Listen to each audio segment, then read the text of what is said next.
Durante a minha procura por bons animes da temporada para recomendar para vocês aqui do canal, eu me deparei com algumas cenas desse novo Isekai, Tensei Shitara Dainana Hoje Não Sei O Que Lá, que viralizou logo no primeiro episódio, graças a esse ser aí que você está vendo.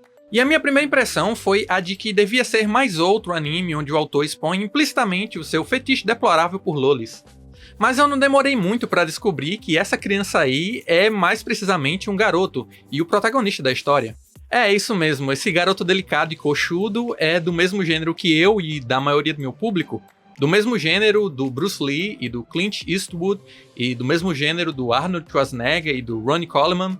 Se bem que esse último acho que não conta, né? O Ronnie Coleman provavelmente nem é um ser humano e deve ter o próprio gênero, só dele. Mas por que eu tô falando de uma lenda do fisiculturismo num vídeo sobre o Isekai do Fanboy? Desculpe meu TDAH. Enfim, eu errei o gênero, mas não na parte do fetiche. E mesmo não curtindo muito Isekai, eu decidi assistir boa parte do anime, entender do que se trata e trazer aqui a minha análise, porque eu acho que eu tenho algumas coisas interessantes e divertidas pra falar sobre. E nunca se sabe, será que no final eu acabei gostando dessa bagaça?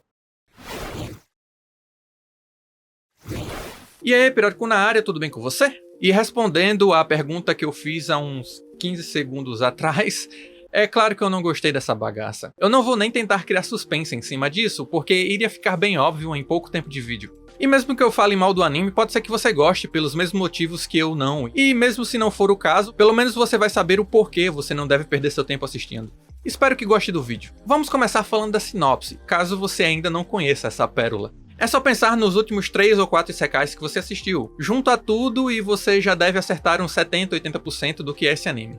Um fracassado que não sabemos nem o nome acaba morrendo de maneira trágica e renascendo como uma criança privilegiada e naturalmente talentosa. O diferencial aqui é que o infeliz era um plebeu obcecado por magia e depois de ser morto por nobres, ele renasce como um Lloyd, o 7º príncipe do reino de Salum. E graças ao talento inato contido no seu sangue e a vida fácil de nobre, ele agora pode dedicar todo o seu tempo a estudar e aperfeiçoar ao máximo suas magias. E só nesse início já tiramos uma grande lição do anime. Se você é pobre e sem talento, não tem jeito não, só nascendo de novo. Mas antes de prosseguir, eu vou logo me corrigindo aqui, porque apesar de ter me referido a esse anime como um Isekai, ele é mais precisamente um Tensei, né? Isekai é quando o protagonista vai para outro mundo. Tensei é quando ele nasce de novo. Mas também pode ser as duas coisas. Enfim, se eu chamar de Isekai é porque eu considero quase a mesma coisa, já que tem vários temas e clichês em comum, e também é um termo bem mais popular do que Tensei.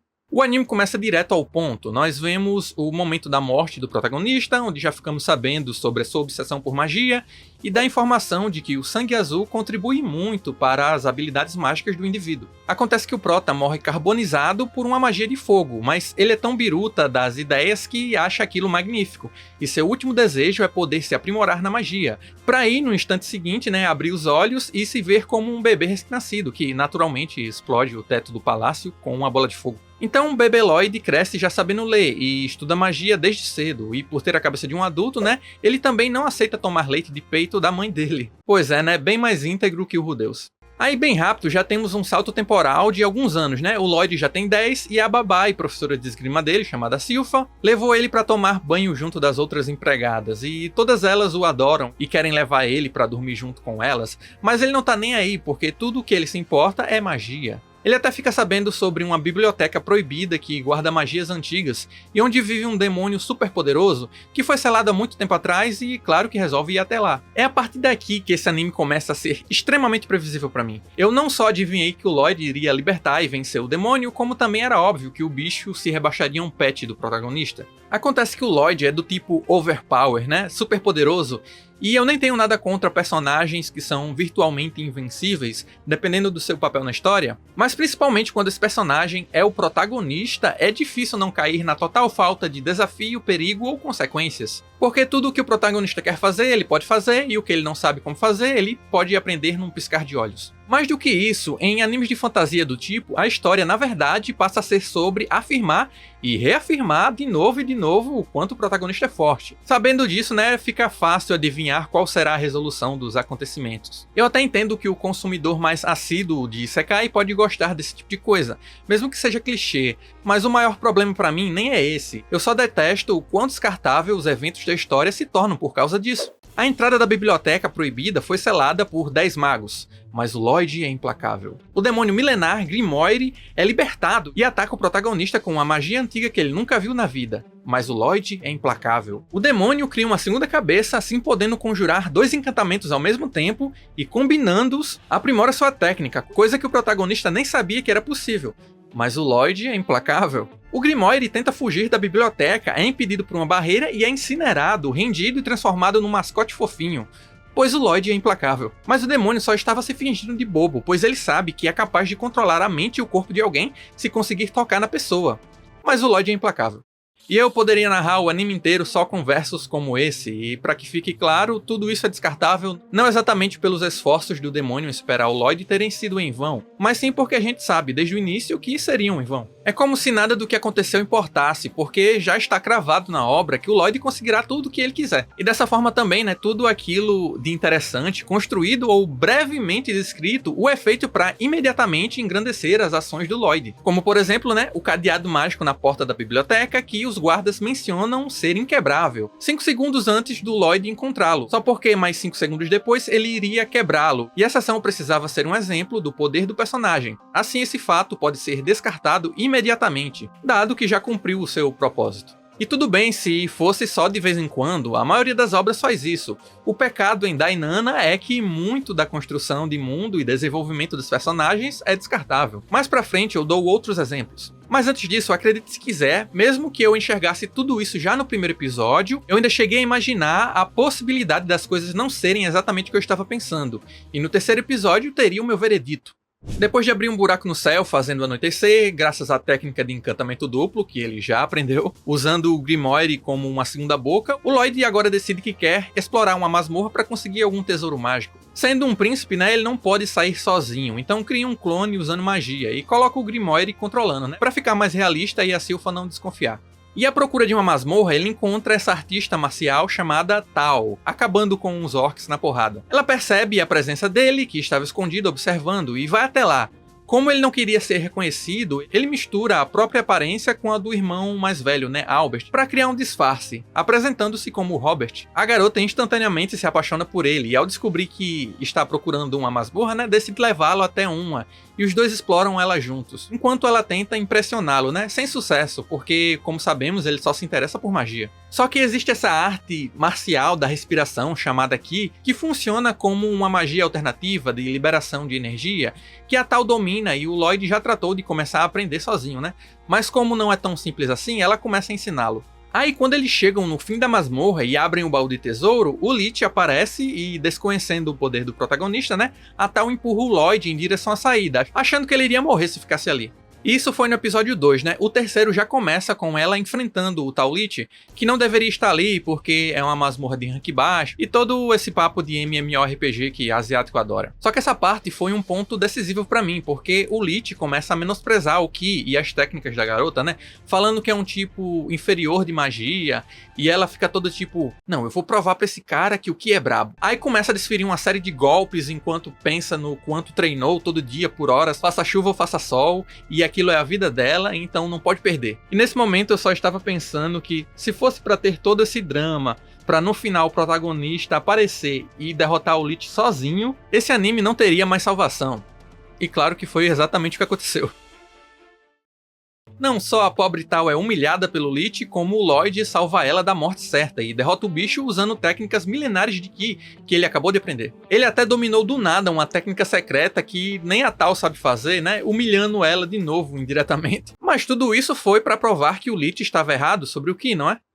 Errado, ele usou o Ki por puro capricho, achou que seria divertido e na verdade até melhorou a técnica ao misturar com magia, Ou seja, o Lich tava certo e o Ki é uma bosta mesmo, o Lloyd que é foda. Mas e todo esse desenvolvimento da personagem? Descartado.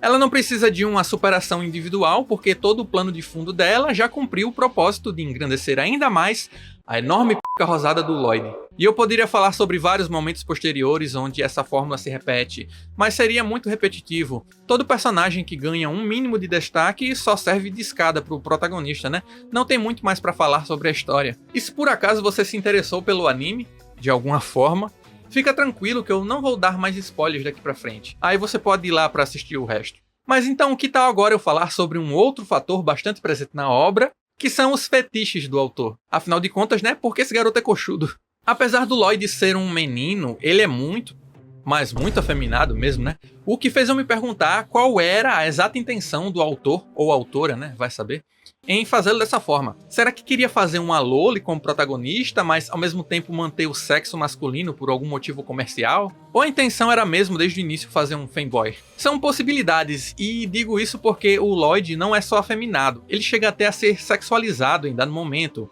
E já já eu falo mais sobre isso. Porque é claro que o negócio não para por aí. Rola bastante do que eu acho que é Shotacon, né? Que é o equivalente masculino para Lolicon. Então você tem o Lloyd sendo afagado constantemente por mulheres bem mais velhas que ele. Também tem o clássico das personagens femininas ficando amarradas seminuas porque as suas roupas rasgaram durante o combate, com o bônus de estarem todas molhadas. Tem também Loli seminua, porque é claro que teria. E em um momento rola até aquela prática proibida entre irmãos, que no ranking de controvérsia está em 6º lugar. Mas para resumir logo o negócio, eu tenho aqui uma imagem que representa muito bem a abordagem do anime. É simplesmente, né, o nosso protagonista, que lembrando tem 10 anos, de bumbum de fora, usando nada além de uma camiseta, lutando contra uma gostosa de vestido aberto na lateral que revela sua calcinha. Isso, meus amigos, é Tensei Shitara Dainana Oji Datanode Kimama ni Majutsu wo Kiwamemasu. Inclusive, no episódio dessa cena aqui, eu oficialmente dropei. Não preciso explicar o porquê, né? E eu já até podia acabar o vídeo por aqui, né? Mas pra ser justo, né, não seria a minha completa impressão sobre o anime, já que eu não falei dos pontos positivos. Não são muitos, mas podem agradar. A produção é boa, o anime é decentemente animado, com bons designs, algumas magias que o Lloyd faz são representadas de uma forma muito maneira e bonita na tela. A aparência dos personagens, apesar de genérica, é bonitinha, principalmente com as garotas principais, né, que obviamente são o foco. Mas com ressalvas, né? Enquanto essa aqui eu acho um pouco exagerada, essa outra provavelmente é crime em alguns países, enquanto pra mim a tal é a mais bonitinha. Tá balanceada. A direção é boa em algumas cenas de ação específicas, e também existem algumas ideias carismáticas dentro dos episódios, né? Como os interlúdios focados em piadinhas, onde vemos os personagens num estilo chibi, né? Mais fofinho. Até a trilha sonora tem os seus méritos, né? Quando, por exemplo, o Lloyd vai fazer alguma coisa cabulosa e começa a tocar um metalzão no fundo.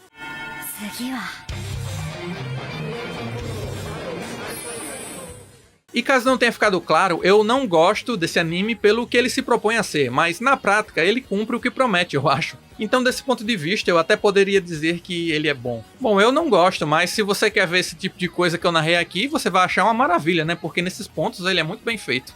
Mas enfim, para contribuir ainda mais com essa discussão, só falta a sua opinião aí nos comentários. Obrigado por ter assistido até o final e agradeço ainda mais se você deixou o like, hein? Considere se inscrever para ver mais vídeos como esse e se você quer ver eu falando de outro Isekai ou Tensei, né? Ou um que na verdade é os dois ao mesmo tempo, dá uma olhada nesse outro vídeo aqui. E até a próxima, fique com Deus e tchau.